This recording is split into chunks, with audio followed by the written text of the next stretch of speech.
आयत नंबर 14 ज़ुय्यिना लिन्नासि हुब्बु शहवात, मुज़य्यन कर दी गई है लोगों के लिए मोहब्बत कुछ शहवात की। ज़ुय्यिना यहाँ पे ज़ीनत से है, और ज़ीनत का मतलब होता है कि एक चीज़ अगर ख़ुद से खूबसूरत है मगर उसको मज़ीद खूबसूरत बनाने के लिए जो ज़ेबाइश की जाती है, जो आराइश की जाती है, तो गोया कि उस चीज़ का और मज़ीद निखर के आ जाना, खूबसूरत हो जाना, उसको ज़ीनत कहा जाता है। तो लोगों के लिए कुछ चीज़ों के अंदर बहुत ज़्यादा कशिश और बहुत ज़्यादा मोहब्बत जो है वो रख दी गई है।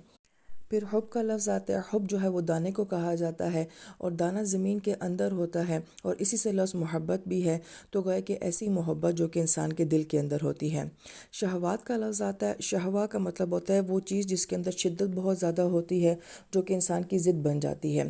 तो गोया कि ये दोनों अल्फाज जो हैं वो एक दूसरे के ऑपोजिट हैं, कि एक ऐसी मोहब्बत है जो दिल के अंदर है, और कुछ मोहब्बतें ऐसी होती हैं जो आपकी ज़िद बन जाती हैं, आपकी शिद्दत बन जाती हैं। फिर फरमाया कि किन के लिए सब कुछ होता है, मिनन्निसाई, औरतों के लिए, कि मर्दों के अंदर औरतों के लिए बहुत ज़्यादा कशिश और मोहब्बत रख दी गई है। कहीं वो दिलों के अंदर होगी और कहीं वो शिद्दत बन के सामने नज़र भी आएगी। उसके बाद बनीन का लफ्ज़ इस्तेमाल किया गया बेटों के लिए, और बेटे या तो हम इस सोच से पालते हैं कि ये हमारी बेहतरीन इन्वेस्टमेंट है, कि आज अगर हम इनको पालेंगे तो ये बुढ़ापे में हमें सहारा देंगे। दूसरा ये कि इंसान की बेटों के साथ ये सोच होती है कि मैं मर जाऊंगा तो मेरा कोई नाम लेने वाला होगा, मेरी नस्ल चलेगी, तो इसकी भी शदीद मोहब्बत जो है वो इंसान के अंदर पाई जाती है। वल कनातीर मुकनतरती, कनातीर कहा जाता है कि गिरा लगाना, किसी चीज़ का बांध देना, और मुकनतरा का माना होता है कि ख़जाने का महफूज जगह पे दफन कर देना। तो गोया कि ये इंसानी नफ्सियात है कि वो जो चीज़ कमाता है तो अपनी कमाई को किसी महफूज जगह पे रखना चाहता है। तो पहले लोग बर्तनों में रख देते थे, घरों के अंदर कोई घड़ा खोद के उसके अंदर डाल दिया करते थे। आज के दौर में हम लॉकर्स में ऐसी चीज़ें जो हैं वो सेव कर लेते हैं। फिर मिनज़ ज़हबी वल फ़िज़्ज़ा कहा गया। ज़ेवरात हमेशा से इंसान की बहुत बड़ी कमज़ोरी रहे हैं। सोने और चांदी का जिक्र किया गया। वलखैल घोड़े को कहा जाता है। मुसव्वमा जो है वसम से है, इसी से लफ्ज़ इसम भी निकला है, कि ऐसे घोड़े जिनके ऊपर निशान लगे होते हैं। तो गोया कि यहाँ पे जो घोड़े के लिए लफ्ज़ खैल इस्तेमाल किया गया है, इसी से लफ्ज़ ख्याल भी बनता है, कि एक ऐसी सवारी जिसको इंसान अपने तसव्वुर में सोचता है कि मेरी सवारी ऐसी होगी। और उस ज़माने में बेहतरीन सवारी जो होती थी वो घोड़ा होता था। और आज के ज़माने में जैसे कि हम ये सोचते हैं कि मेरी ऐसी गाड़ी होगी, इस तरह की गाड़ी होगी, उसका ये कलर होगा।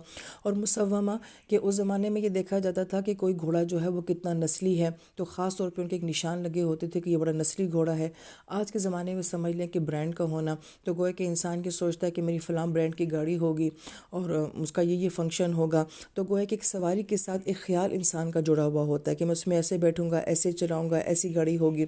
वल अनाम, अनाम नॉम से है, और इसका मतलब वो जानवर होते हैं कि जिनको इंसान घरों में पालता है, जो कि नफ़ा देने वाले होते हैं, दूध देने वाले होते हैं। वल हर्स, और इससे खेतियाँ मुराद हैं, कि पहले वक्तों में लोगों के पास जो सबसे बेहतरीन इन्वेस्टमेंट समझी जाती थी, उस वक़्त पैसा करेंसी इतनी नहीं होती थी, तो किसी के पास जानवर का होना, ज़मीनों का होना ही उसकी दौलत समझा जाता था। ये 8 चीज़ें अल्लाह पाक ने यहाँ पे ज़िक्र फरमाई हैं। अगर हम देखें तो हमारी सारी दुनिया में यही 8 चीज़ें नज़र आती हैं, कि किसी का कोई शौक़ है और किसी का कोई शौक़ है।